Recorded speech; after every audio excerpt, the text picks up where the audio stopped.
और अब आपने इतनी अच्छी इंसाइट दी है इसमें, मैं ये सोचूं कि क्योंकि उसके जितना कंफर्ट लेवल की जो चीज़ें थी, सपोर्ट थी, वो निकल गई, इसीलिए वो फरहत को भी नहीं जाने दे रहा, बिकॉज उसको डर है कि ये तो एक सॉलिड फाइनल चीज़ रहेगी, ये भी चलेगी तो मैं क्या करूँगा, अकेला रह जाऊँगा, अकेला रह जाऊँगा। You are right.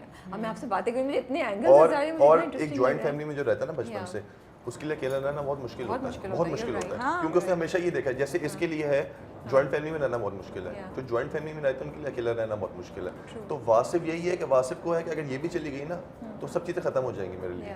माँ तो है मेरे पास, भाई भी हैं, लेकिन सब अलग हो चुके हैं, सब स्कैटर्ड हो गए।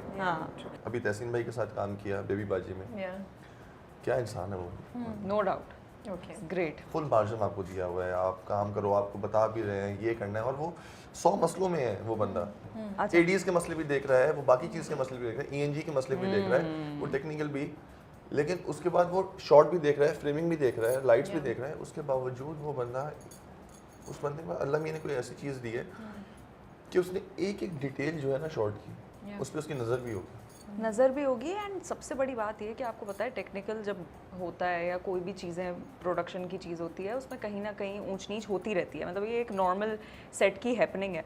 लेकिन आर्टिस्ट के साथ कूल रहना, उनके साथ बिल्कुल माहौल चिल रखना, ये एक आर्ट होता है जो बहुत कम डायरेक्टर्स को आता है, कि उनके सामने आपने ज़ोर से बात नहीं करनी, बिकॉज ही इज़ अंडरस्टैंडिंग कि भाई इनके चेहरों पर ना आ जाए, क्योंकि because if he is going to shout या if he is going to be that rude person, तो हम लोग तो काम ही नहीं कर पाएंगे। लाइक समवन लाइक मी या like Junaid, he is very sensitive, मैं भी बहुत सेंसिटिव हूँ। अगर मुझे कोई, मैं जा रही हूँ, मतलब ये आर्ट का काम है ना, मैं जा रही हूँ, मैं कुछ कर रही हूँ, अचानक से मेरे पर कुछ बोल दे तो it will show on my face.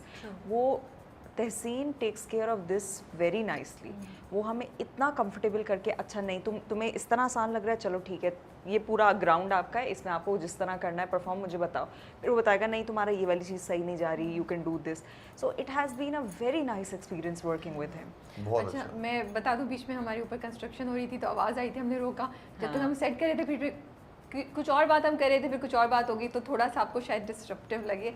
सो हमने रोल पे डाला, हमने कितने मजे की कहानी सुना रही। और जैसे डायरेक्टर्स जो हैं दो तरह के होते हैं, जैसे तहसीन थे, एक मैंने एक और डायरेक्टर के साथ काम किया था, तो जो पहला महीना था मेरा, वो इतना मुश्किल रहा उस बंदे के साथ, मुझे गालियाँ भी पड़ी, मुझे सुनने को भी मिली उससे, और वो इतना डीमोटिवेटिंग होता है ना आपके लिए कि सही बात है, आप काम करना चाह रहे होते हो, आप अच्छा करना चाह रहे हो, लेकिन नहीं कर पाते, क्योंकि आपके बैक ऑफ द माइंड आपको ये चल रहा होता है अगर मैंने गलती कर दी तो मैं तो गालियाँ सुनूंगा सिर्फ। आपके पास सुकून नहीं होता, वो मार्जिन वेरी टॉक्सिक हो जाता है। वो एक तो सेट बहुत टॉक्सिक होता है क्योंकि हर बंदा डर रहा होता है, और फिर वो चीज़ एक्टर्स के बीच में भी आ जाती है कि आपस में भी लड़ना शुरू कर देते हैं, क्योंकि उनको पता होता है यार कि हमारा जो सीनियर जो कैप्टन है वही लड़ रहा है, वही सुना रहा है सबको।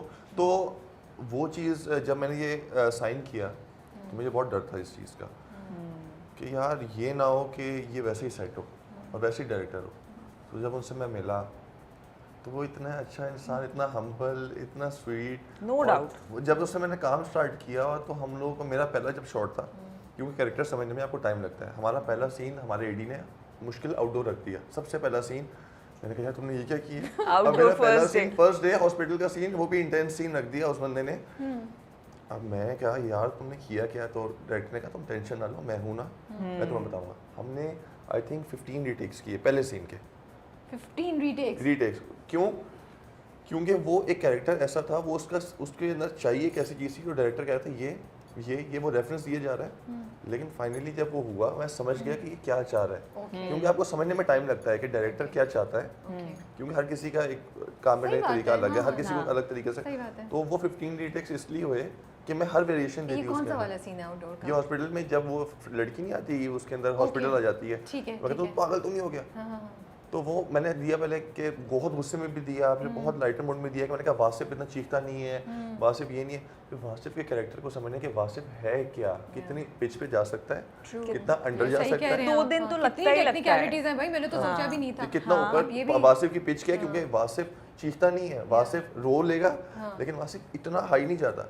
वासिफ, आप बिल्कुल सही कह रहे हैं, वासिफ ऊंची आवाज़ से बात करेगा, लेकिन वासिफ चीखेगा नहीं। वासिफ पहली बार जब चीखता है कि जब अपनी भाभी के ऊपर कि उसकी बस हो जाती है, वो कहता है कि यार अब मेरी खत्म हो चुका हूँ मैं। लेकिन वो भी ना वो वाला स्क्रीमिंग वो screaming नहीं है, चीख नहीं है, चीखना वो ऊंची नहीं है, आवाज आवाज है, है, there is a हाँ। difference, you know, Difference बिल्कुल। या उसकी और वो आपको नजर आ रहा है, आप जब कह रहे हैं मैं सोच रही हूँ कि वो अपने आप को थोड़ा कंट्रोल भी कर रहा भी कर है, उसको रहा है। गुस्सा और वो उसके दरमियान खेल रहा है। ये रहा, वो नाराज होकर साइड पे निकल जाता है कि मैं नहीं जा रहा कि आप गाड़ी अपने पास रख लें। हाँ सही बात है। तो वो वासिफ ऐसा है, तो उसको समझने में भी ना कि वासिफ की क्या पिच है, वो कितना अंडर कर सकता है, कितना ओवर कर सकता है, वासिफ का नेचर क्या है, तो उसमें टाइम लगे। लेकिन डायरेक्टर ने जो समझाया और वो आहिस्ता आहिस्ता टाइम के साथ साथ वो इतनी इंप्रूवमेंट आती गई उस बंदे ने, इतना हमने काम माशाल्लाह से। अच्छा जी, अजरा भाभी से उन्हीं का वही है जो फसाद की जड़ है, या आपको लग रहा है फरहत का भी थोड़ा बहुत मुझे involvement लगता है कि असल में it started with her obviously. Farhat तो वाज अगर नॉट वो नहीं लाइक दिस। करती तो हम फरहत की ये साइड नहीं देखते। मे बी नहीं देखते Okay. शायद, क्योंकि वैसे वो सबके साथ सही रही है। अब होता ये है कि जब आप एक सिचुएशन में एक बंदा आपके साथ ख़राब हो जाए तो आपको ना हर चीज़ से आहिस्ता आहिस्ता चिढ़ होना स्टार्ट हो जाती है। वो आपको कोई सही भी बात करे ना, आप इतना चिढ़ जाते हो that you are not even open for discussion then, कि अगर कभी आके अस्मा भाभी समझाने की कोशिश भी कर रही हैं तो मैं ये देख रही हूँ अस्मा भाभी तो खुद अपने लिए कभी ज़िंदगी में स्टैंड नहीं लिया उन्होंने, मैं उनकी बात क्यों सुनूँ। अब हमारे यहाँ क्या होता है, जैसे मुझे बहुत सारे लोगों ने मैसेजेस किए कि फरहत को थोड़ा कॉम्प्रोमाइज़ करना चाहिए, थोड़ा दब के रहना चाहिए। अच्छा, in our society I think we are hard wired to compromise as a woman, ठीक है। हमें जब हम एक घर में ब्याए जाते हैं ना तो हमें ये बताया जाता है कि बेटा घर बना के तुमने रखना, it's not just my responsibility. और भी लोग हैं घर के अंदर जिनका ये काम है, चाहे वो मेरा शोहर हो, चाहे अगर मेरी सास मेरे साथ रही, everyone has to come together for one relationship. तो आई फील कि इन दोनों की एक बड़ी मजे की बात चल रही थी, बताती हूँ मैं आपको। वहाँ देखो। नहीं आप करें। अच्छा, तो आई थिंक कि सबको एक साथ मिलकर एक रिलेशनशिप को तो बाय सेइंग के जुनैद है ना अगले एक हफ्ते तक मेरा मजाक उड़ाते रहेंगे कि वाह बड़ी तुम इंटेलिजेंट बातें कर रही थी। इंटेलेक्चुअल बनी हुई है भाई, इतनी तो कभी सेट पे तुमने नहीं की। तो बैक टू द पॉइंट। हाँ तो वहाँ कौन सी सीरियस डिस्कशन।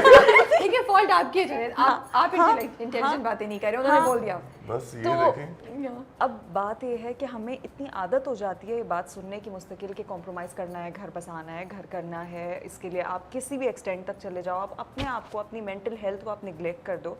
तो जब मैं फरहत का किरदार अदा भी कर रही थी तो मुझे अगर कहीं लग रहा था कि ये बहुत ओवरबोर्ड जा रही है, ये बहुत ऊपर जा रही है, तो आई वाज लाइक हम सदियों से ये देखते हुए आ रहे हैं कि औरत पिस रही है, she is compromising. Like Asma भाभी's character Sunita has played it so beautifully and it's so relatable to a lot of women because they are doing it। और वो चाहती हैं कि आगे वाली नस्लें भी ये करती हैं, but it's wrong if you think of it, it's wrong। आप क्यों बर्दाश्त कर रही हैं? अल्लाह ताला has given you one life and you are wasting it like कि कोई भी आपको कुछ भी बोल जाए, आपका शौहर आपकी रिस्पेक्ट ना करे, घर जब आपका पार्टनर आपको बेसिक रिस्पेक्ट नहीं दे रहा, nobody is going to do anything about it। लेकिन सास तो बेचारी थोड़ी काम डाउन करने की कोशिश करती है, वो थोड़ा बैलेंस करती है ना। उसका एंड प्रोडक्ट क्या हो रहा है? आई मीन शी सफरिंग, वो कैरेक्टर सफर कर रहा है। अस्मा तो डेफिनेटली सफर कर रहा है, So अस्मा that's what नहीं, I'm मैं saying। फरहत की At least हाँ विद फरहत Yeah.